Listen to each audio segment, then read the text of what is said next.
had just turned 12 years old, about 2 or 3 weeks before the accident happened. And it was February 12th. Since this is close to Valentine's Day, my sister, who was 2 years younger than me, she had made Valentine's cards for her classmates to give out to her classmates at a Valentine's Day party they were going to have, like the day that the accident happened. We had left the house. My mom was driving the car. We were running late. And my sister had forgotten these Valentine's Day cards that she had made out. And it had reminded me that I had also forgotten my homework that I had done the night before for an assignment I had to do at school. And we were already rushing because we were running late, as I said. And when my mom turned around to go back to the house, she lost control of the car. And we ended up flipping. And then shortly after that, I don't remember how much time passed, but I remember experiencing a beauty unlike anything I've ever experienced before in my life.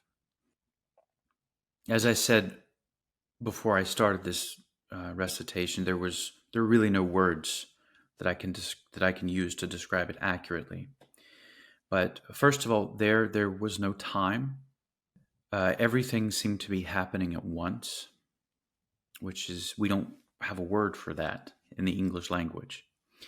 Like I said, there was a beauty unlike anything I've ever experienced in this life. But it was a beauty without any particular form. So we don't have a word for this either. It was beauty without form. Normally, when we say that there's beauty or things are beautiful, there is a form that is expressing that beauty. But what I was experiencing was just raw beauty. And but it was more than just the beauty. There was a depth and a texture to it, and it wasn't, like I said, it wasn't just beauty. It was the purest form of beauty. It was the purest form of what beauty is. And I've used this term before, but I call it the quintessence of beauty is what I experienced. And there was no difference. There was no separation. There was no difference between subject and object. Like, what I was experiencing was not different from myself. There was no difference between object and verb. So what I was doing was not different from what I was.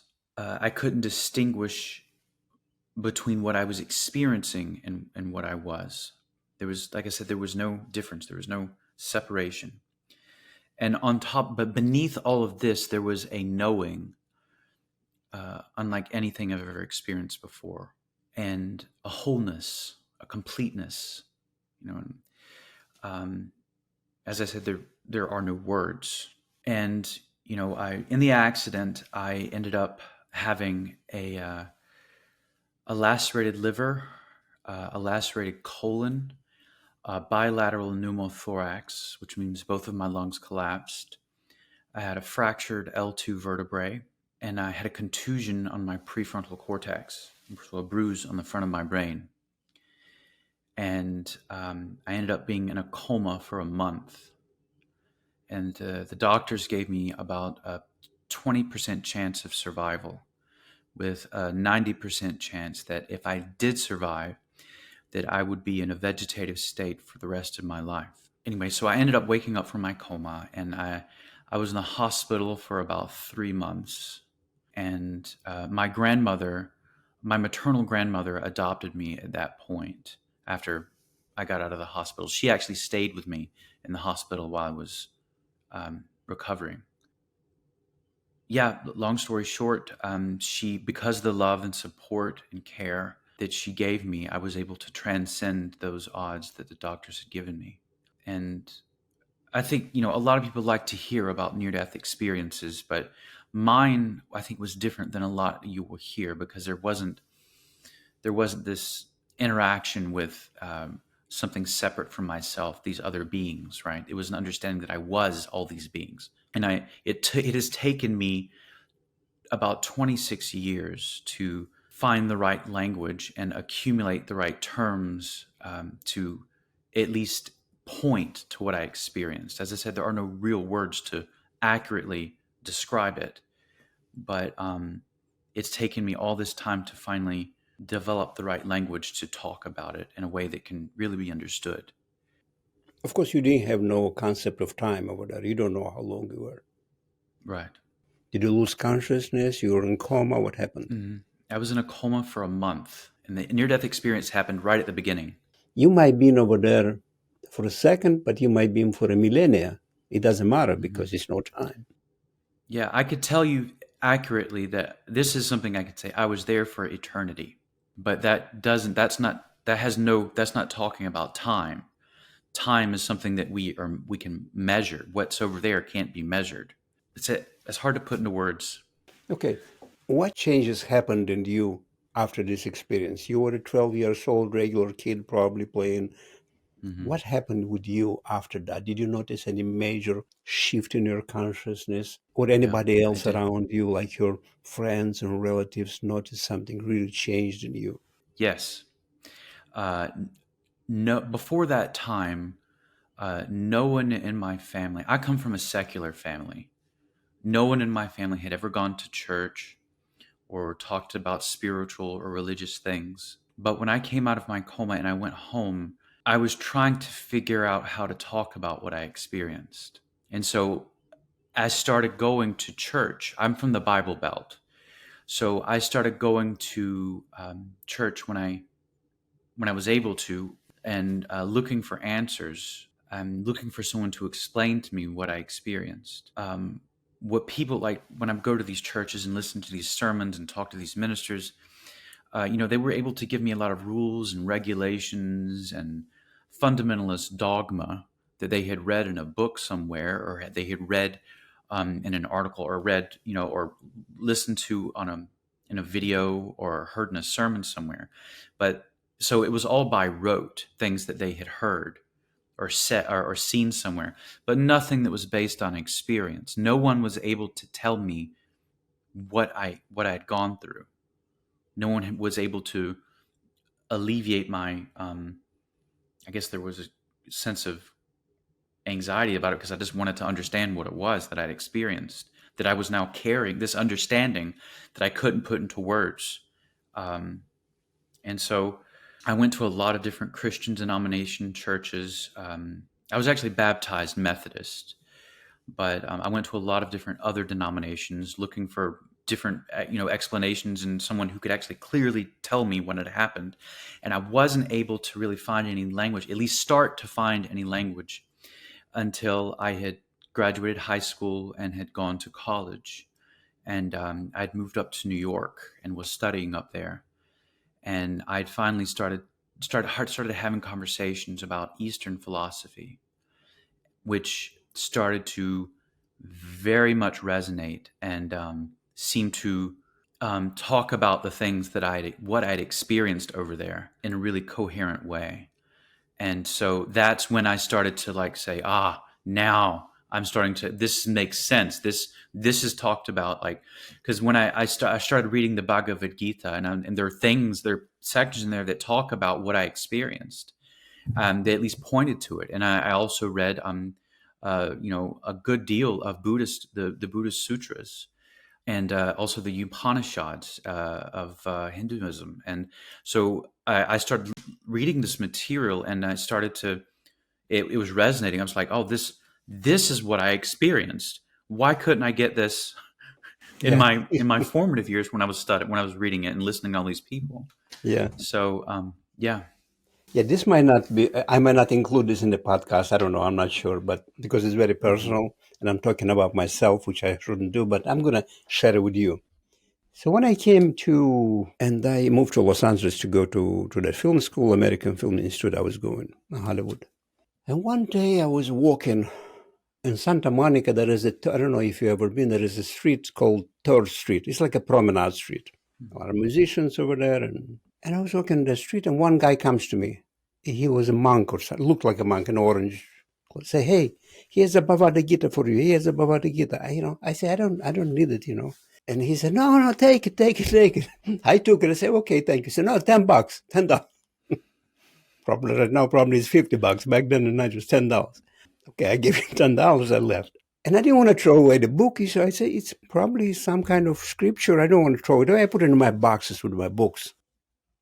One day, probably a year later or 2 years later, and I was going through my books and I find this Bhagavad Gita book. And I open it, and you know what? It resonated to me right away.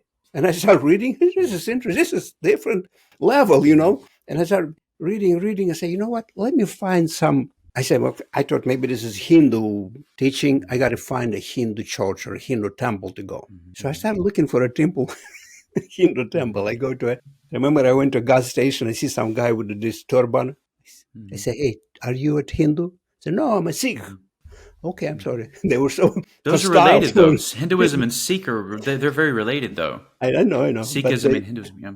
Yeah, Sikh. So I was looking for this church. I didn't know. And finally, one day, I was walking on Sunset Boulevard, which I was walking all the time next to it because it was on my way to my school. Before that, I was thinking to myself, man, would it be nice to find a church of all religions so you can pray to anybody you want? That would be so cool. And when I look up, I say, it's a church of all religions, it says. Everybody, it says Hollywood Temple, Self-Realization Fellowship, Hollywood Temple. Yep. Mm-hmm. Church of all religions. Everybody's welcome. I say, oh my God, this is so cool. And I see the gates are open. It's on Sunset Boulevard. If you know about that temple, it's one of the first temples built in Self-Realization Fellowship. And I enter and I feel the peace coming over me. I just felt it. Although the street, a big, busy street, Sunset Boulevard, just like 10 feet. I say, oh my God, you can feel the vibration, And then I go and I see over the building, it says meditation chapel. And let me go inside, I walk inside, I open the door, and I look inside, it's so quiet. And I see a couple of people sitting meditating. And I go sit in the back. But I was so restless. I was drinking a lot of coffee back then, probably vodka. I don't remember. I was really restless, But I had this jacket. I had this leather jacket. And I was sitting, I was like moving. And the jacket was making this noise. And these people from the front, they'd look at me, kind of. I say, oh my God, I'm sorry.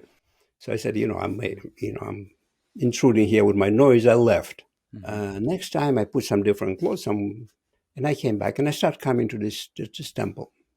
But the point I want to make is just what you said, that this resonated to me. This teaching resonated, like Bhagavad Gita resonated to you, and this teaching resonated to me, and I loved it. Yeah. I'm sorry, I interrupted you. No, wonderful. This is perfect.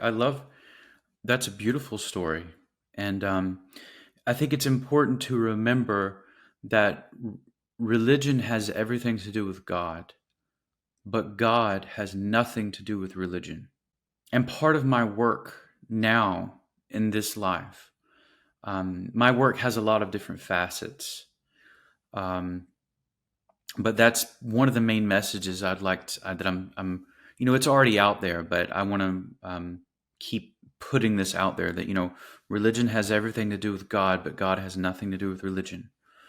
It's like, if you imagine you were in a church or a Catholic church, as you were talking about, if you were in a Catholic church, or it could be any church, and, they had these stained glass windows on the walls. You've seen those before. And so you look at the stained glass window and you see all this, you see all the different sections of it, the little different panes of it. They're different colors, right? And they make these pictures. And so you have all these different colors that are filtering this different light is shining in on you. You have all these different colors that are shining on you. But the truth is that there's only one light that's coming through. You're seeing these different colors, but there's only one light, on the white light on the outside that's coming in. And when it comes into your world inside the church, you're seeing all these differences, all these different colors. And so that is kind of basically the idea that I talk about when I talk to a lot of my patients that I work with. That My job, I work as a clinical chaplain, to be clear. What that is, if you don't know what a clinical chaplain is essentially a cross between a minister and a therapist. So I work with people who are at the end of life or are very sick or are struggling or suffering in some way, and their families as well. And I help them to navigate to, well, I talk to them about their belief system, whatever that may be. They could be Christian or Hindu or Buddhist or Muslim or atheist or agnostic. Whatever language they use, whatever model they use to ascribe meaning in their life, right? Whatever model they use, I help them to use that framework to navigate through their experience of suffering and then to establish a life enhancing meaning on the other side of that journey. So, however they experience wholeness in their life and they find meaning and connection to however they define the divine, right? Whatever the word they use for that, I help them to cross that chasm to help them to find wholeness on the other side. And so that's what I do for a living. That's my work. Now, Right. I want to return back to your near-death experience. You said that there was a beauty you cannot describe. A lot of near-death experiences, they have not enough vocabulary to describe it because it's undescribable for human vocabulary. But if you can concentrate and give me a little digest of what you saw, because yesterday I was speaking to a gentleman and he described that very, very visually very interesting, exactly what he saw. If you can give us a little bit of details of you being on the other side. As I said earlier, there aren't words. But so here we have our five senses, right? We have taste, touch, sight, taste, touch, hearing, sight, and what's the other one? Yeah, all the five senses, right? Over there, we don't have the five senses. So all of the five senses, essentially, all they are windows for information to get into our bodies, and we process them in different ways, right? So through our nose, we're processing the world through the olfactory sense. Through our ears, we're processing the world and experiencing the world through auditory sense, right? Through the eyes, we're processing the world through visual sense. Through our skin, we're processing the world in a tactile way, right? But there, we don't have a body. So we don't have, there are no, there's that, those avenues of experience aren't relevant, right? We're just taking in this light, this beauty that's there. And as I said earlier, my work really focuses on language that can describe that, right? In a way that we can understand. Okay. So there's a word, there's an ancient Greek word that I use a lot in my work. And it is called entelechy. And the entelechy of something, what this word means is, you have an acorn is an example, and then you have an oak tree. The oak tree is the entelechy of the acorn. Okay. So the oak tree always existed within the acorn. But the realization of that oak tree only comes by the life of the acorn. So the entire life and expression of that tree, everything that it would ever become, was already inherent in the acorn and was realized as the oak tree. So that's the example I'd like to say. So what I saw and experienced was, in that analogy, the oak tree of me, of what a human is, right? Of the most fully realized expression of consciousness, the quintessence of beauty, as I said, the quintessence of consciousness there. And so, and another word I could use to kind of talk about this is the word holy. We, especially in religious or spiritual circles, we use that term all the time, the word holy, Holy. But, if you ask people what it means and where it comes from, most people I've found don't actually know what it means. They say, well, it means, God, this, sacred. And that's good. Those are words that point to what the word means. But to kind of talk about my near-death experience and what I experienced the holy. So the word holy comes from the old or the High German word Heilig, right? Now, Heilig is the same root from where we get the word whole or complete or entire, right? Now, that is, interestingly enough, that is also the same root from where we get the word heal, Heal, right? Like something you do in the hospital, or if you're hurt or something, you heal, right? Now, to connect those two words together, I'll use another word, sin, that most people I've found don't actually know what it means. They've heard this, but they don't really. It's not become the lived experience for them.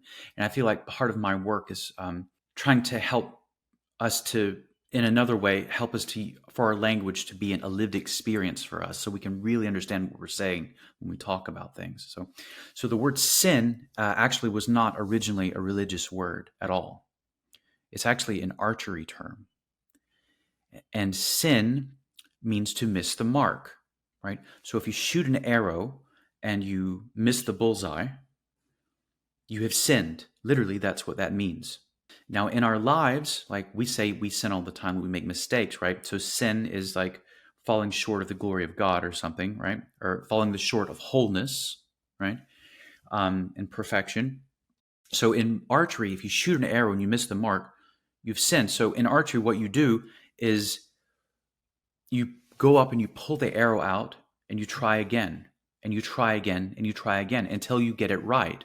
But in our lives, how we approach that word is if we make a mistake, we have all this guilt, shame, and punishment that we then feel and we put on ourselves because we've made a mistake or we've sinned, right? But if we want to use it in a practical way, sin can be a learning mechanism for us to learn to do better or to grow or to get closer to experiencing wholeness in our lives, right? So just like in archery, if you make a mistake, instead of beating yourself up again, try again and try again and keep trying until you get it right. And so in that place of sin, we could also say that that is the idea of separation or duality or a belief in separation from the wholeness of life. So the process of getting from that belief, the place of that belief in separation, back to the place of wholeness, and finally up to the holy experience of holiness, that is the process of healing. So if we continue forward with that in a productive way, we go through the process of healing and we finally come back to the place of wholeness again, which is where happiness, joy, contentment, peace of mind, that's where that lives, right? And then this is in our world of duality, our experiential world here. But in the place of God, in the place of where we come from before we incarnated here, that doesn't exist. That place of separation doesn't exist. It's complete beauty and wholeness. And so, yeah, so language I found has been very, very instrumental in my work. And what I've grown, what I've carried, what I've brought back with me was an understanding of this reality. And then my journey in life so far has been trying to articulate that, not to just myself, but to other people as well. A lot of people that had the near-death experience, they saw the tunnel, they saw a light being, they had a life review. You didn't have any of this. No, because it was like I got a glimpse of the face of God in simple terms. That is what I saw. And it stared back at me, which was me, right? It was, and I understood that I was that. So yeah, as I said, my near-death experience was different than anyone I've ever heard before. And I'm not saying that anyone's wrong, or I'm not saying I'm wrong or right or anything. I'm just saying that my experience was different, right? It talks about that in Christian scripture and also in Judaic scripture as well. Have you ever heard of the story of Moses in the Christian Bible? Okay. So do you know the story of Exodus? The book of Exodus in the Bible? So in this book, Moses goes to he encounters the burning bush. So he encounters the burning bush, and the bush says, "Go set my people free." And so Moses says, yes, of course I'll do that. But who do I say sent me? Who gives me the authority to do this? Who are you? And the bush says, I am that I am. That is my name now and for all future generations. That so I am is the name of God.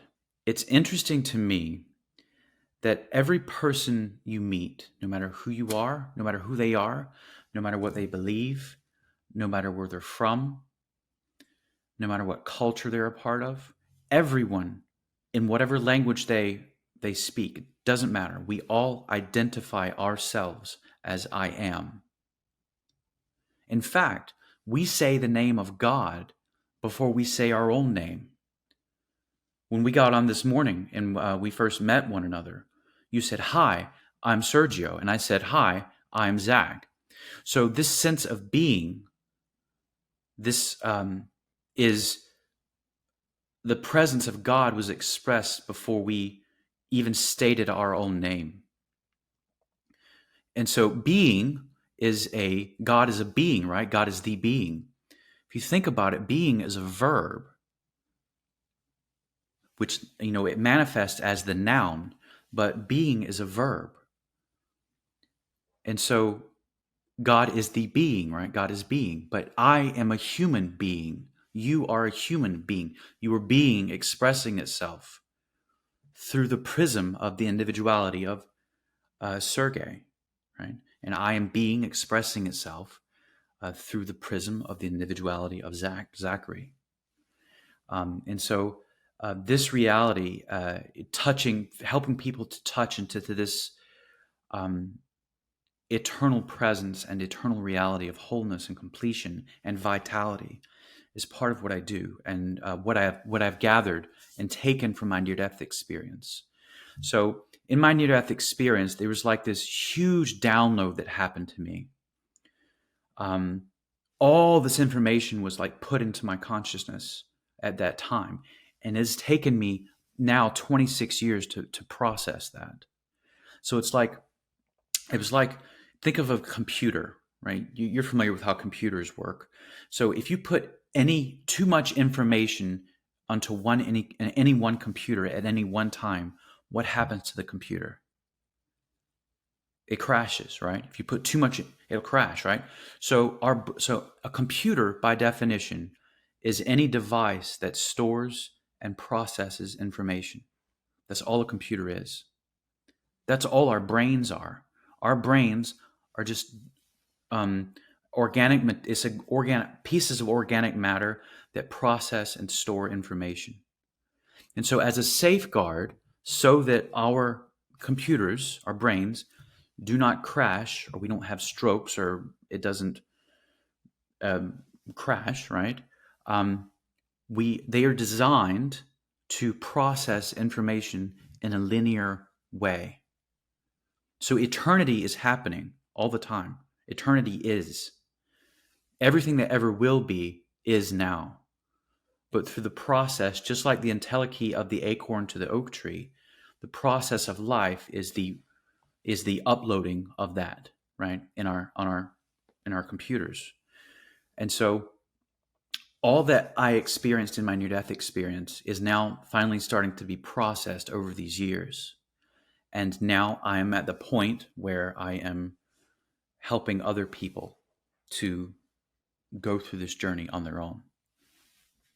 Does that make sense? And so what I experienced, and more than what my experience was and what the narrative of my experience was, the most important thing that I've gathered from that is what I learned from it and how it's impacted my life.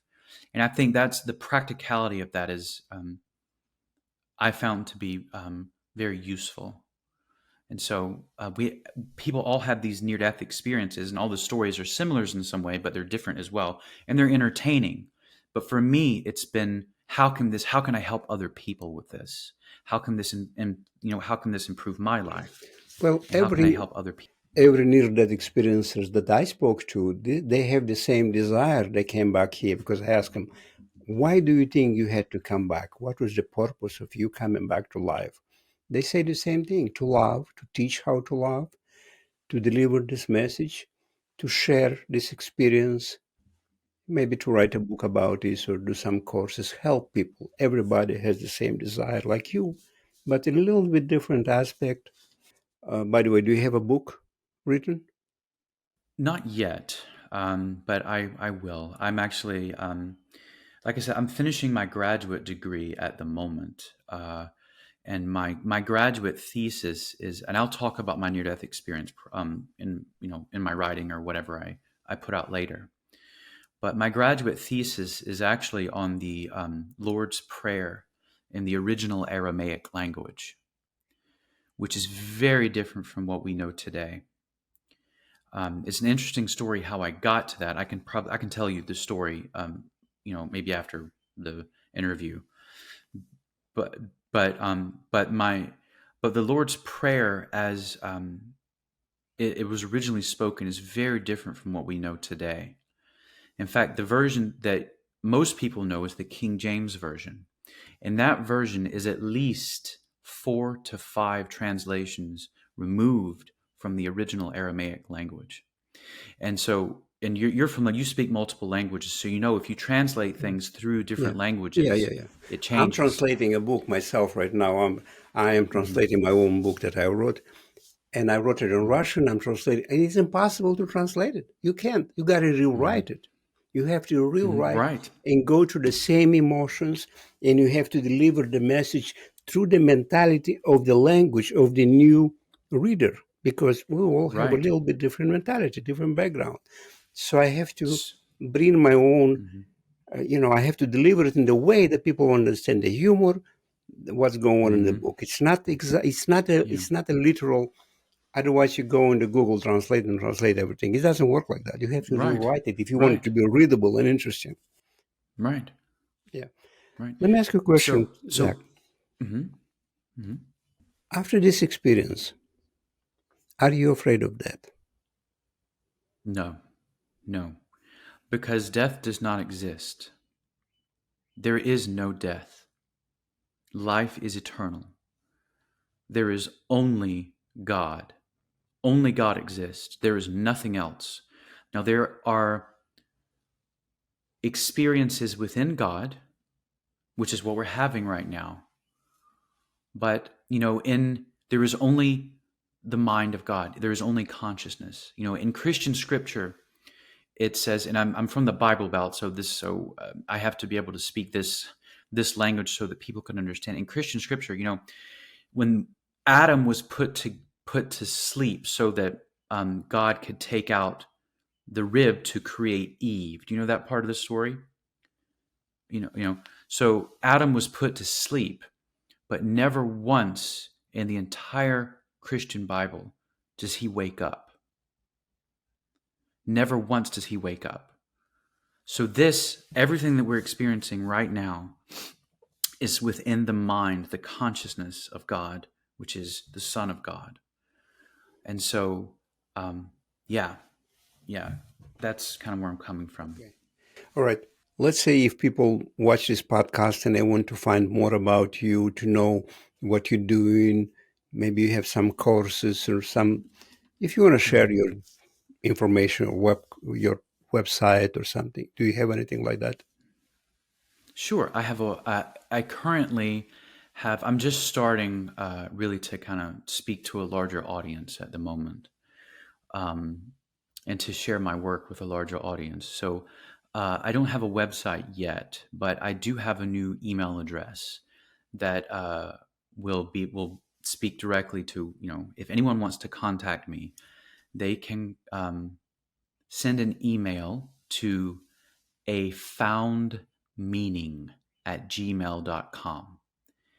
afoundmeaning at gmail.com. Afoundmeaning.com. Yeah. Yeah, it's interesting. You don't have a book, you're not selling anything, you just want to share the message, which is a little Right. bit I'm not unusual, but selling anything. yeah, but you're gonna write a book eventually. We're gonna be waiting for that. I hope it's gonna be. I believe it's gonna be a great book. Now, let me ask you one question. What's your definition of freedom? Freedom is No one's ever asked me that question before. That's freedom is our natural state. Freedom is the awareness and the remembrance of our essence of being that is not constricted in any way by what we believe or what we're afraid of. Freedom is what we're supposed to be. Freedom is the wholeness that is our natural state. It is wholeness and completion that we are, and that exists behind the illusion of our fears. Does that make sense? Yep. And a last question. If you have a positive message for your audience, what that would be? Remember your pure essence of being. You are whole and complete as you are now. There is no death. Life is a process of remembering who and what you are. Life is the process of you becoming the fullness and realizing that in your life. It's the process of you becoming what would be the oak tree that you are. That you are a prism through which this infinite beauty is expressing itself. And it's important to remember that. Every time you see a beautiful thing in the world, that is you remembering some part of the wholeness of life.